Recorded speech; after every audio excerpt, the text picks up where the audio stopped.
So, you work on your project for years. You pour thousands of hours into the game to the point where your heart and your soul lives and breathes within this tiny little world that you have created. You release the game with stars in your eyes, only to hear the crickets of silence. How do you feel? Defeated? Wronged? Upset? So angry that you could just punch something until the world makes it right? Yeah, I get that.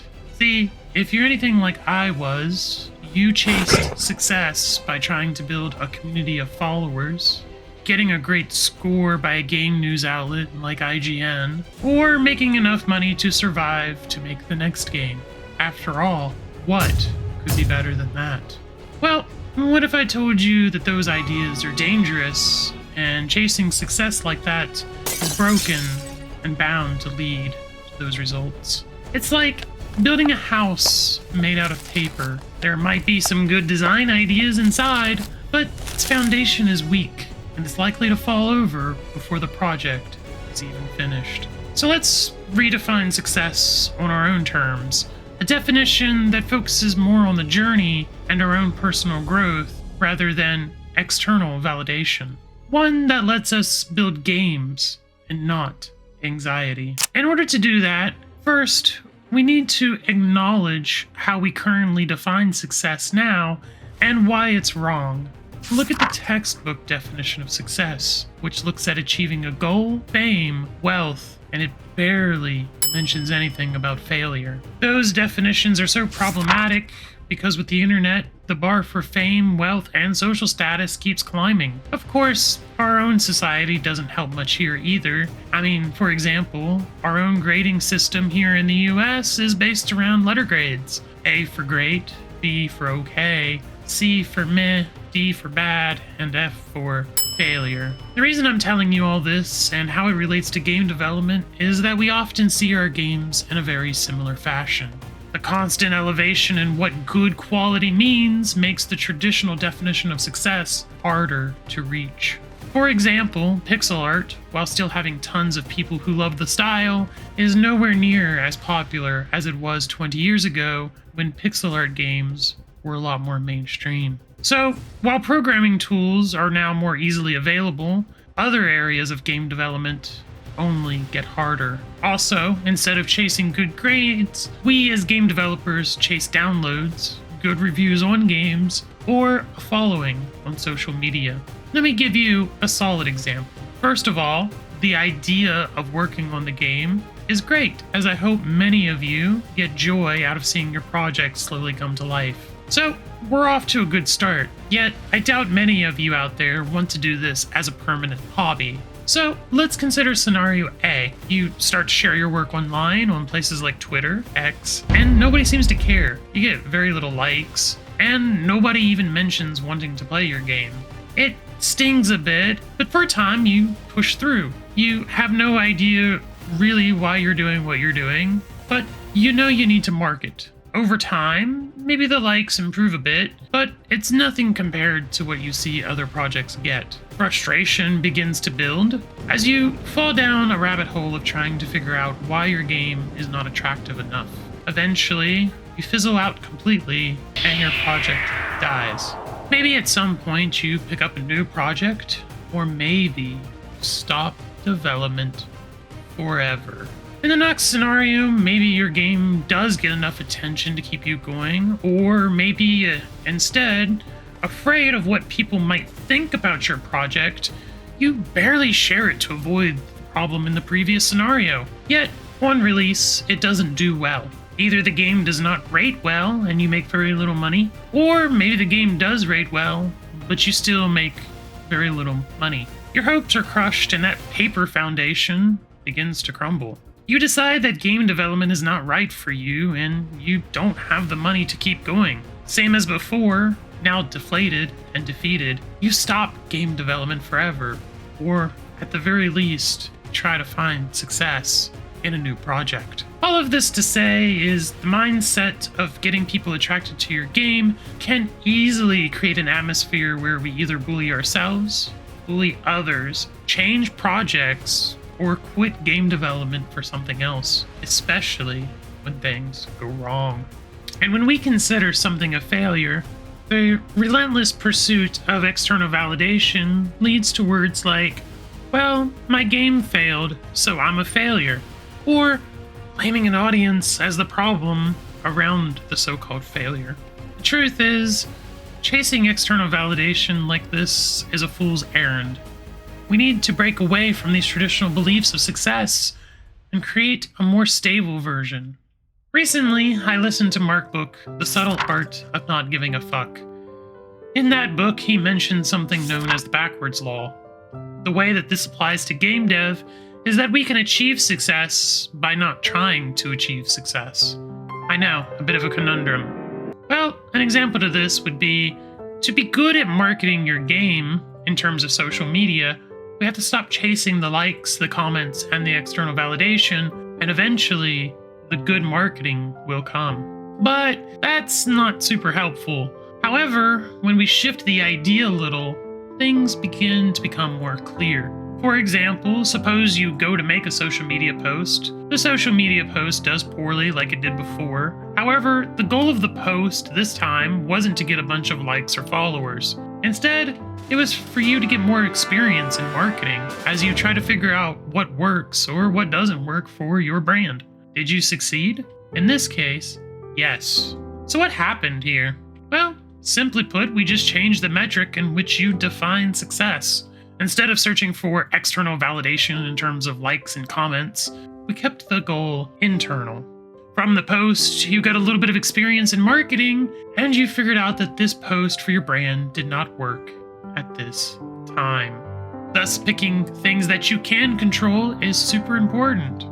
So, what all can you control as a game developer? Well, for starters, you can control the quality of your game to a degree based on your skills or who you hire out. You can also choose the genre and the scope of the game that you're currently working on. And furthermore, you can control how much you market and the quality of that marketing, again, based on your skill. Finally, you can compare your game to how it played a week ago. Do you see a trend? All of these things you can control because it's about the input and not the output. Now, I hear you. Well, while focusing on input is great, a game does need an audience, and you need money to keep going. And no matter how you dress it up, those are external factors and not internal ones. Well, I understand and I hear you, and we'll address those concerns a little bit later. But before I do that, I do want to show you why I choose to define success based on input that I'm putting into my own game, my YouTube channel, where I share it, and the quality of the game in its current state compared to what it was a week ago. First, the comments that I get, negative or positive, don't really affect me much anymore. Don't get me wrong, positive and critical feedback comments are always nice and welcome, because that's how I learn and grow, but because my focus is on input, my attachment to what people think is no longer based on my self-worth. Thus, when I see negative comments, I remind myself of the internal focus and not the overall outcome of the video. As a side note, it also helps to have other strategies for dealing with negative comments. If you would like for me to talk about those in a future video, leave a comment below. Now, if we compare that strategy to my old strategy, well, when someone commented on my voice and the Why I Failed video, I crumbled. Furthermore, when it comes to games, if nobody commented or liked one of my posts, I would see myself as a failure. This is because my metric was based on external validation and not internal validation. All of this also means taking in advice but not necessarily following it depending on what is right for my own input. For example, CodeMonkey, someone who I highly idolize in the game dev field, suggests making smaller projects to sell. While I have a massive respect for him, I get no joy in making smaller games. So why would I want to do that to myself when the advice, while good, just is not a puzzle piece that fits my personal puzzle? The same might apply for you with this video and this advice. You might try it and discover that you hate the advice and that you'd rather focus on the output and not the input. In that case, the advice just did not fit for your puzzle at this time, and maybe it never will. Either way, it is okay because it depends on your unique circumstances. Now, let's get back to the need for the audience and the finances needed to survive, and how an internal focused way of thinking can be a trap waiting for a rodent to get caught. We can start by discussing the need for an audience. Well, I think this is where the backwards law that I mentioned earlier really shines. By focusing on things you can control, such as quality of posts and frequency, you will slowly build an audience as you improve. While there is a lot to talk about that is outside of the scope of this video, consider the value your content and game will give to its audience. What stories can you share from your own game development journey that will create an emotional attachment as well as teach others about your mistakes? As for frequency, use tools like ClickUp or Notion to help keep yourself organized. Provide a space where you can give more thought to your content. Given time, more people will follow you. You will make better posts. These are the tools that I've used for this video, and even if this video only gets one view, and it only helps one person, it has done its job. That is how I'm able to keep making videos after the Why I Failed video that now has 17,000 views. In comparison, my next best video only has around 3,000, with the majority hanging between 400 to 600. And it's also how I'm able to keep going with my game, The Steps of Divynia, regardless of how Annie's Cross turned out. This means that the important factor here is to keep going, no matter how hard it gets. Treat each post as a means to learn and grow. It may take a lot of time, but eventually your audience will grow. Just make sure at each step you track your mental health throughout the process. You will falter some, don't worry, I do it all the time. And you will make mistakes, something I also do quite often. But all of that is okay. As your audience grows, by extension, this means that your finances will grow too. Now, I don't want to seem like this is some magic voodoo that will suddenly get you a bunch of views and money, because it's not that easy. It could take many, many years before you even see a single penny. The harsh reality is that it will depend a lot on your skill level and the time you can invest in your project and yourself. For instance, I've only made a total of $18 since I've started this full time about 4 months ago. And if you've been following my journey, you would know that I've been working on GameDev for about 3 years now. Not to mention that the only reason I made that $18 was because an awesome friend chose to support what I was doing, which I'm incredibly grateful for.